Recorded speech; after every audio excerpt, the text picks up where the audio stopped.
پھر ان کو اللہ تبارک و تعالیٰ نے کہا کہ ہم تمہیں اب کھلاتے ہیں، تو انہیں من و سلوا دیا۔ من و سلوا ایک قسم کی غذا ہے۔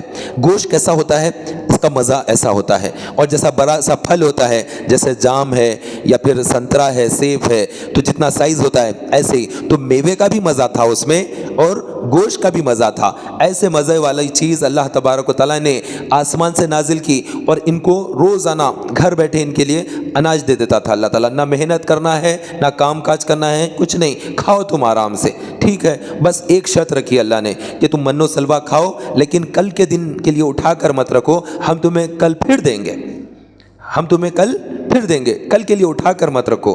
تو انہوں نے کہا کہ ٹھیک ہے، نہیں رکھتے۔ اس کے بعد پھر آپس میں کہا کہ اللہ تو کہہ تو رہا ہے کہ کل بھی دیں گے، اگر نہیں دیا تو ہم اٹھا کے نہیں رکھیں گے، تو اٹھا کے تھوڑا رکھنے لگے، جبکہ حکم تھا کہ تم جتنا بھی ہے خرچ کر دو، کھا لو، باقی کا چھوڑ دو، اٹھا کر چھپا کر مت رکھو۔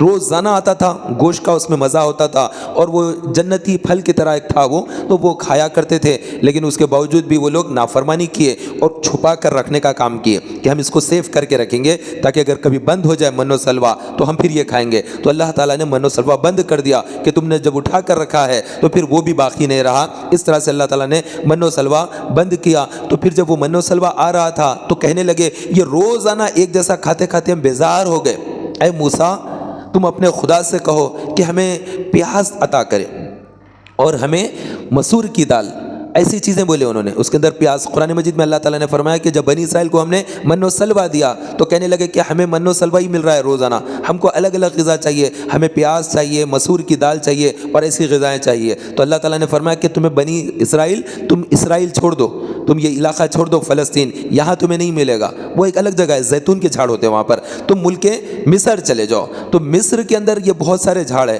ابھی ہر جگہ کی الگ الگ کلچر ہوتا ہے، کھانے کا ایک اپنا اپنا مزاج ہوتا ہے، تو وہ مزاج جو بنی اسرائیل کو وہاں پر کھانے کا تھا، تو انہیں چاہیے تھا اس کے اندر پیاز اور لہسن اور اس طرح کی چیزیں، مسور کی دال۔ انہوں نے اللہ سے وہ چیز مانگا تو اللہ تعالیٰ نے وہ چیز وہاں نہیں دی، اس کے لیے کہا کہ تم مصر چلے جاؤ۔ تو یہ مصر اس کے لیے چلے گئے تھے، وہاں جا کر انہوں نے سفر کیا۔ تو ایسی ان کے ساتھ بہت ساری چیزیں رہی۔ تو بنی اسرائیل کو اللہ تبارک و تعالیٰ نے بہت ساری چیزیں دی۔